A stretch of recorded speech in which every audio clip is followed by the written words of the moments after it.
Warahmatullahi wabarakatuh. Perkenalkan saya Algi Munanda Heriadi dari Rekayasa Perancangan Mekanik eh, dari Universitas Diponegoro.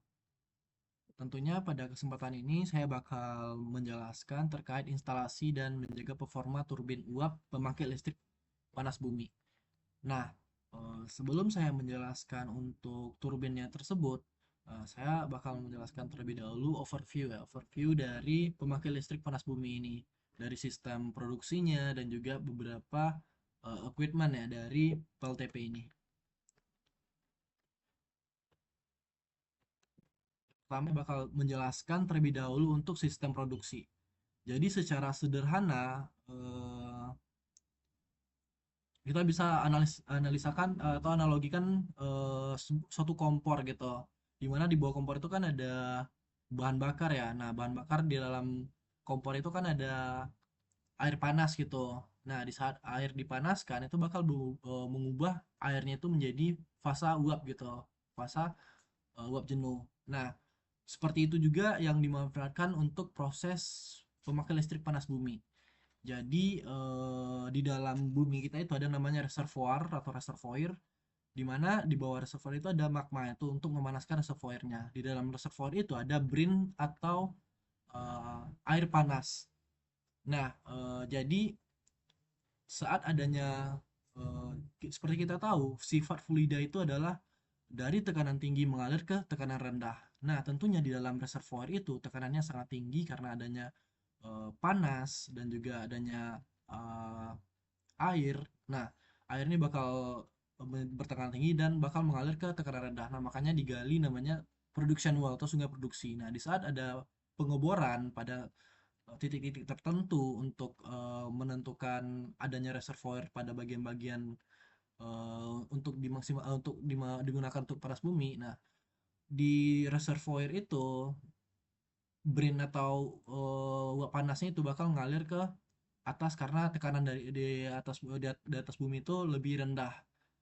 Nah, uap panas atau fluida inilah yang dimanfaatkan untuk membangun pembangkit listrik panas bumi. Nah, tentunya ada beberapa equipment yang penting ya, main komponennya pada PLTP itu. Jadi kan dari tadi kan ada dari reservoir ya. Nah, dari reservoir itu kan dialirkan ke bakal ada namanya sungai produksi itu, di mana pengeboran pada titik tertentu yang bisa menentukan adanya reservoir pada suatu daerah. Nah, dari sungai produksi ini tentunya fase fase pada fluidanya itu ada dua, fase uap jenuh dan cair jenuh.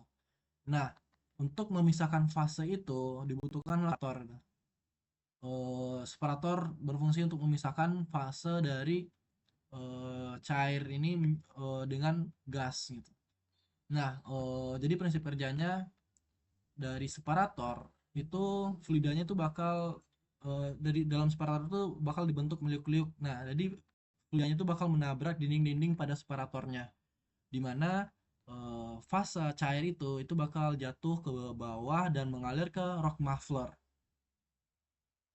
Nah, untuk fase gasnya itu bakal tetap dialirkan ke scrubber. Nah, fase gasnya inilah yang bakal dimanfaatkan untuk memutar turbin. Nah, jadi dari scrubber, apa fungsi scrubber? Scrubber ini berfungsi untuk ngefilter ya, ngefilter moisture atau eh, partikel atau mineral yang masih terkandung pada fluida gas panas ini atau steam ya, kita namakan steam untuk fluidanya. Jadi untuk ngefilter lagi, untuk menyaring lagi steamnya ini jika masih terkandung moisture atau kelembapan ya pada steam ini, dan juga beberapa partikel atau mineral yang sangat kecil gitu untuk sebelum dimasukkan ke turbin. Nah, setelah dari scrubber barulah digunakan steamnya ini untuk memutar turbin sehingga turbin dihubungkan dengan generator. Itu kira-kira gambaran prinsip produksinya. Dan tahapan selanjutnya sama seperti pembangkit listrik lainnya, itu menggunakan kondenser untuk mengkondensasikan steamnya ini, dan juga bakal ada cooling tower untuk melepaskan NCG ya pada PLTP ini, melepaskan ke lingkungan tentunya. Terus dari cooling tower itu dialirkan ke reinjection well atau sungai reinjeksi, Diharapkan sungai Renjeks ini air fase air tadi bisa masuk lagi ke dalam bumi untuk bisa continue ya gitu, untuk bisa berlanjut agar sungai produksinya pada reservoir itu tidak habis, maka dimasukkan lagi ke dalam bumi untuk eh, apa namanya fluida cairnya ini. Itu untuk view-nya. Terus untuk sistem kelistrikannya ya tentunya steam ya. Steam tadi menggerakkan turbin yang terhubung dengan generator sehingga menghasilkan induksi elektromagnetik. Jadi induksi elektromagnetik adalah fenomena pemotongan flux magnet ya yang terdapat di dalam generatornya ini. Maka terbangkitnya arus listrik pada fenomena tersebut. Nah, dari generator ya itu kan dihubungkan ke trafo ya. Jadi ke transformator yaitu untuk menaikkan tekanan ya, menaikkan tegangan ya, tegangan listrik menjadi 150 kilovolt untuk didistribusikan ke jaringan PLN. Jadi ada beberapa bagian juga yang digunakan untuk kebutuhan operasional ya pembangkitnya itu. Ada yang diturunkan tegangannya itu menjadi 6,8 kilovolt dan juga 400 volt untuk kebutuhan operasionalnya. Terus jadi steam bekasnya itu turbin dikondensasikan dalam kondenser ya. Tentunya di dalam itu ada NCG yang saya jelaskan sebelumnya. Kira-kira seperti itu untuk eh, sistemnya, sistem konversi ke listriknya. Terus untuk spesifikasi ya, untuk spesifikasi turbin itu tentunya kalau untuk tegangan masuknya ya itu 6,5 bar, dan untuk temperaturnya itu 162 derajat Celcius, dan steam dryness fraction itu kekeringan dari steamnya ini itu 0,995. Jadi diharapkan sebelum masuk ke steamnya ini sebelum masuk ke turbinnya ini steamnya itu benar-benar sangat kering. Terus ada NCG itu 3,0%. Dalam turbin itu ada NCG, terus ada exhaust pressure itu 0,1 bar. Terus ada rating at coupling 190 megawatt. Terus untuk normal speednya itu 3000 rpm tentunya, dan juga alternator speednya 3000 rpm. Terus frekuensinya minus 5% itu lebih dari 3%, plus 3%.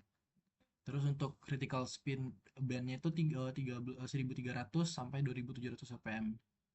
Terus untuk turbinnya ini ya, turbinnya itu terdiri dari jenisnya. Jadi seperti yang kita tahu jenis turbin itu ada impulse dan reaction ya. Jadi untuk stage 1 sampai 5 itu menggunakan impulse stage ya atau blade impulse ya. Nah, untuk 6 sampai 7 itu menggunakan reaction gears, reaction stakes-nya atau blade-nya gitu. Terus untuk beratnya itu ada 18.500 ya, 18.500 kilogram. Itu untuk materialnya itu untuk itu carbon steel dan alloy steel termasuk stainless steel cladding. Ini untuk spesifikasi dari turbinnya, komponen datanya. Terus next itu untuk komponen ya, ada beberapa komponen, main komponen dari turbinnya itu. Ini untuk gambarannya dari turbinnya ada, saya jelaskan satu nomor satu terlebih dahulu. Jadi yang nomor satu ini kan sebagai main pointnya ya, karena ini yang bakal langsung bertabrakan dengan steamnya ini. Jadi pada gambar satu ini adalah namanya steam turbine, di mana steam turbine ini bakal ada blade ya atau sudut-sudut turbin ini yang bakal digunakan untuk memutar generator, karena sudut-sudut turbinnya bakal langsung berhadapan dengan turbinnya ini, steamnya ini. Tentunya untuk menggerakkan generator. Terus yang nomor 2 itu ada turbin control valve. Ini penting karena untuk mengatur ya laju aliran dan tekanan uap yang masuk ke turbin agar sesuai dengan kebutuhan bebannya serta berperan sebagai pengaman ya. pengaman atau ya untuk monitor aliran saat kondisi trip tentunya. Terus ada control oil unit dan loop. Itu untuk nomor 3 bagian sini. Sebenarnya ini lebih ke nyuplai ya, nyuplai pelumas ya, oli pelumas untuk bantalan turbin dan oli kontrol untuk sistem pengaturan valve, sehingga mengurangi gesekan, mendinginkan komponen dan memastikan sistem kontrol bekerja dengan stabil. Terus ada oil purifier. Dimana kalau oil purifier ini lebih berfungsi memurnikan ya oli dari kandungan air, partikel dan juga kontaminan lainnya untuk menjaga kualitas dari oli opernya komponen. Tapi beberapa komponen-komponen ini contoh dari control unit oil dan oil purify itu biasanya pada pemakai listrik itu pada PLTP itu terdapat dua komponen, satu untuk cadangan biasanya, jadi satu yang beroperasi, satu untuk cadangan, agar di saat salah satu dari komponennya ini terjadi case, ada komponen cadangan yang bisa digunakan gitu. Terus ada Glen steam ejector, digunakan untuk mencegah kebocoran ya, uap yang keluar ya, masuknya udara ke dalam casing turbin dengan cara menciptakan tekanan vakum di area Glen seal. Terus yang terakhir itu ada uh, pengatur akumulator oil. Dimana ini untuk menyimpan ya tekanan kontrol sehingga kontrol sistem valve tetap dapat beroperasi secara cepat dan aman, tentunya terutama saat terjadi gangguan atau kehilangan tekanan sesaat. Itu untuk main komponen dari turbinnya. Terus untuk keadaan ya, kondisi dari turbinnya itu sebenarnya selama operasi itu ada 3 kondisi atau 3 keadaan. Yang pertama itu adalah abnormal. Jadi abnormal operation itu terjadi ya saat turbin beroperasi dengan parameter tidak normal gitu. Terjadi vibrasi tinggi, temperatur bantalan naik, atau tekanan oili menurun serta sistem proteksi dan akan memberikan alarm gitu. Sistem proteksinya akan memberikan alarm jika hal tersebut terjadi. Itu keadaan abnormal operation. Terus ada kondisi shutdown. Nah, kalau kondisi shutdown ini lebih merupakan penghentian operasi, baik itu terencana maupun tidak terencana gitu, dengan menutup aliran, semua aliran itu ditutup melalui kontrol valve tentunya. Nah, sistem pelumasan ini tetap bekerja selama turbin melambat dan melindungi bantalan. Itu untuk shutdown ya, shutdown. Jadi turbin biasa terkadang itu diberhentikan untuk melakukan maintenance atau tiba-tiba perhentian secara darurat gitu. Itu kondisi shutdown. Nah, untuk startup itu proses pengoperasian turbin ya. Jadi itu kebalikan dari shutdown. Jadi kondisi startup ini di mana kondisi turbin berhenti hingga normal kembali, dimulai dengan pemanasan, pembukaan valve bertahap, peningkatan putaran, dan sinkronisasi generator dengan pemantauan ketat parameter operasi. Itu untuk startupnya. Nah, ini yang saya jelaskan tadi itu ada 1 sampai 5 itu stage impulse blade. Nah, untuk 6 sama 7 itu stage reaction blade. Ini untuk jenis dari turbinnya. Terus next itu untuk proses instalasi turbinnya ya. Jadi untuk proses instalasinya itu ada beberapa tahapan. Yang pertama itu tentunya membangun pondasi terlebih dahulu ya pada turbinnya, di mana turbin itu bakal dipasangkan, itu dibutuhkan untuk pembangunan pondasinya terlebih dahulu. Ini bakal menjadi tahapan awal ya untuk instalasi turbin, bertujuan untuk penyediaan dudukan yang kokoh dan juga stabil gitu. Dimana kita harus membuat dengan pondasi beton ya pada pengoperasiannya, juga pemasangan ancor ball dan juga pemasangan sole plate atau base plate, dan juga pakai water pass atau leveling, tentunya bertujuan agar turbin stabil dan getarannya bisa diminimalisir. Ini untuk gambarnya saat instalasi itu. Terus ada setting dan grounding. Jadi untuk lanjutannya itu ada pembahasan proses selesai, di mana base plate atau solid plate dipasang dan setel ketinggiannya. Jadi setel ketinggian agar sesuai dengan elevasi desain. Nah, setelah posisi tepat barulah dilakukan grounding menggunakan material non-string untuk mengisi celah antara base plate dan pondasi, di mana bertujuan untuk meningkatkan kekakuan struktur serta memastikan distribusi beban merata pada turbin. Terus untuk nextnya itu ada pemasangan lower casing, di mana pada bagian bawah turbin berfungsi sebagai kedudukan yang utama pada komponen internal seperti rotor dan bearing. Pada tahapan ini dilakukan pengecekan secara posisi horizontal, elevasi, dan center line, karena lower casing akan menjadi acuan utama dalam pemasangan komponen lainnya. Terus instalasi rotor dan shaft itu proses pemasangan eh, komponen berputar ya utama turbin ke dalam casing.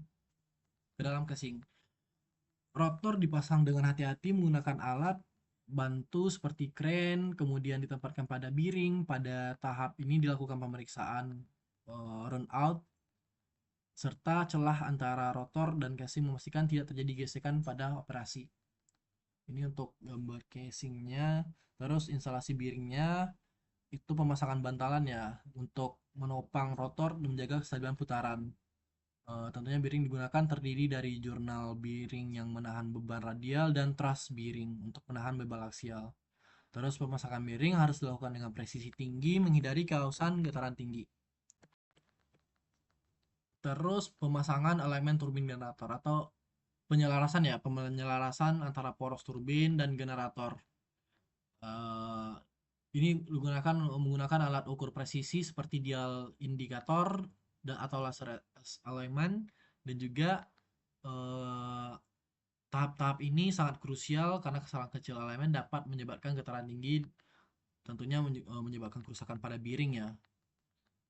Terus instalasi piping turbin, pemasangan sistem perpipaan dan menghubungkan turbin dengan sumber uap, sistem pembuangan, dan juga pipa utama ya pada turbinnya. Terus instalasi sistem auxiliary atau alat bantu. Ini ada beberapa auxiliary dari turbinnya, ada hot well pump, LRVP, sand filter, kondensat booster pump, dosing pump. Ini semuanya auxiliary dari turbin.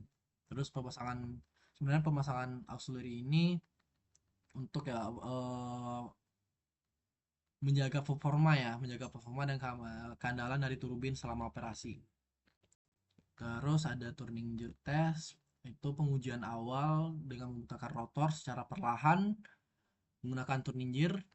Terus tujuan dari pengujian ini adalah memastikan tidak terdapat gesekan ya atau suara abnormal dan ketidakseimbangan sebelum turbin dijalankan secara penuh. Terus pre-commissioning test itu eh, pengujian sebelum turbin dioperasikan, uji kebocoran, kalibrasi, dan juga pemeriksaan getaran awal. Terus ada commissioning turbin. Ini tahap terakhir ya. Selama pemasangan instalasi itu dimulai memasukkan secara perlahan ya untuk steamnya ini. Terus kecepatan putar dinaikkan secara perlahan menggunakan kontrol valve, dan tentunya pada tahap ini juga digunakan pengujian performa memastikan turbin bekerja sesuai dengan spesifikasi desain. Itu untuk sistem instalasinya pada turbinnya. Nextnya tentu pada perawatan ya, perawatan maintenance dari turbinnya. Kebetulan saya punya data dari engineeringnya dari pembuat turbinnya. Mungkin saya langsung masukkan datanya saja, penjelasan data yang dijelaskan oleh engineeringnya, atau general recommendation ya untuk dari engineeringnya atau pembuat dari turbinnya ini. Itu ada uh, inspection ya dan maintenance-nya dari turbinnya. Tentunya ada generalnya dulu ya, tujuan dari maintenance-nya ini ya, maintenance atau inspection-nya itu. Tentunya tujuan dari inspection dan maintenance turbin ini tentunya mau optimasikan ya ketersediaan steam turbinnya. Steam turbin dengan preventive maintenance-nya. Dan yang kedua itu untuk memastikan ya ketersediaan jangka panjang operasi dari steam turbinnya ini. Terus ada untuk memastikan ya Yang ketiga, memastikan efisiensi dari turbinnya. Dan untuk dan keempat itu ada meminimalisir force outstate untuk memaksimalkan suku cadang manajemen suku cadang dari turbinnya ini dan untuk memastikan lifetime of steam turbinnya. Terus itu untuk tujuannya. Nah, sebenarnya untuk rekomendasi maintenance itu ada 4 jadwal atau 4 penjadwalan. Itu yang pertama adalah selama commissioning atau tahapan awalnya ya untuk penggunaan turbinnya. Terus ada selama tahun pertama ya, 1 tahun pertama selama pengoperasian. Terus yang kedua itu setiap 12 bulan pengoperasian. Terus selama setiap 2 atau 4 tahun pengoperasian. Nah, di sini bakal saya jelaskan per aktif itu. Yang pertama itu ada pada commissioning. Jadi tahapan pertama yang tadi yang dijelaskan pada instalasinya itu ada tahapan commissioning. Jadi yang pertama itu adalah penyediaan sistem pencucian air ya. Sistem pencucian air atau water washing di situ dulu atau upstream turbin harus dilakukan gitu untuk tahapan pertama untuk selama commissioningnya. Nah, yang kedua tahapannya itu adalah penyediaan titik sampling ya untuk mengukur komposisi uap serta mengevaluasi ya mekanisme dari pembentukan deposit dan potensi korosi pada turbinnya. Terus saran yang terakhir itu ada jika memungkinkan gitu disediakan sistem injeksi bahan kimia gitu atau chemical inspection gitu ya dalam aliran yang dapat mengurangi risiko pembentukan kerak berlebih pada komponen turbin. Tapi pada PLTP tempat saya magang sebelumnya itu tidak disediakan untuk chemical dosing gitu setahu saya. Terus untuk tahun pertama next itu pada maintenance tahun pertama itu ada inspeksi menggunakan bareskop di mana itu pengambilan sampel setiap interval 3 bulan gitu. Interval ini eh, dapat disesuaikan kemudian berdasarkan hasil pengamatan dan pengukuran yang dibuat gitu. Terus tahapan keduanya itu adalah akses bareskopnya untuk menilai kondisi setiap tahapan suhunya atau tahapan sudut tetapnya gitu atau fixed blades-nya dan sudu gerak atau moving blade. Nah, sejauh mungkin tanpa membuka casing turbin serta memastikan akses untuk pengambilan sampel materialnya. Terus next text-nya itu ada kandalan sistem operasi seluruh sistem. Turbin termasuk katup masuk atau inlet valve harus diuji secara berkala sesuai dengan jadwal pemeliharaannya. Terus untuk terakhir pada tahun pertama operasi itu langkah terakhirnya adalah untuk katup masuk turbin itu disarankan melalui pengoperasian spindle valve. Jadi setiap minggu guna untuk menghindari risiko macet saat membuka atau menutup katup. Itu untuk tahun pertama, lanjut ke setiap 12 bulan atau 1 tahun. Tentunya yang pertama itu setiap bulan itu apa yang harus dilakukan itu pemantauan rutin ya. Pemantauan rutin komposisi uap selama startup, pembangkit, dan dilanjutkan dengan pengambilan sampel secara berkala sesuai jadwal pemeliharaan. Terus yang kedua itu penyediaan ya untuk membuka setengah bagian atas casing setiap 12 bulan guna untuk inspeksi internal ya serta pembersihan kerak dan deposit. Terus ada inspeksi barespot 2 kali per tahun serta pengambilan sampel sesuai jadwal pemeliharaan. Nah, yang terakhir itu pelaksanaan water washing di si hulu turbin secara berkala sesuai jadwal pemeliharaan. Terus setiap 2 tahun atau per tahun pengoperasian. Terus yang pertama itu ketersediaan turbin bergantung pada kualitas uap yang melewati turbin serta penerapan sistem pemeliharaan andal oleh sistem operasi pembangkit. Terus, jika tidak ditemukan deposit atau korosi berlebihan, maka interval servis besar selama 2 tahun direkomendasikan. Jadi setiap 2 tahun harus di servis besar atau overhaul ya. Terus, memastikan suku cadang tersedia dalam kondisi stok. Dan nextnya daftar suku cadang tercantum dalam manual operation dan pemeliharaan turbin. Terus melepas seluruh komponen turbin, membongkar seluruh subrakitan dan meliputi pelepasan casing bagian atas, rotor, diafragma, dan elemen-elemen sealing, port, drain, dan pemeriksaan seperti perpipaan dan beberapa komponen lainnya. Itu setiap 2 tahun atau 4 tahun sekali. Dan juga tentunya ya, nextnya itu ini lebih ke economic operation is defined. Jadi perekonomian dari operasi itu mendefinisikan thermal efisiensinya dan juga ketersediaan dari pembangkitnya itu. Di mana untuk inspeksi overhaulnya ya harus dilakukan di waktu yang tepat gitu dan harus sinkron dengan perbaikan sistem lainnya. Jadi tidak boleh dilakukan maintenance dadak dan juga harus dijadwalkan tentunya gitu.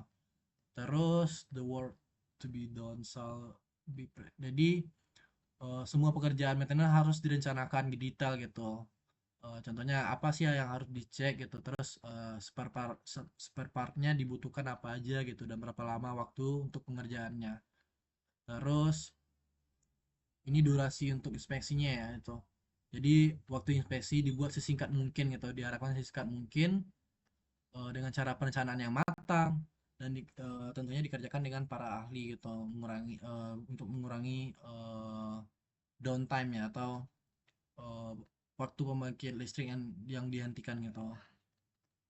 Terus apa sih yang perlu dipertimbangkan ya untuk inspection dan maintenance-nya? Tentunya persiapan ya atau penjadwalan terlebih dahulu, suku cadangnya, mengatur suku cadangnya, tools dan hosting komponen atau peralatan tersedia gitu di kondisi yang bagus. Terus eh, perencanaan ya sebelum shutdown, seperti valve-nya, vacuum drop-nya, dan juga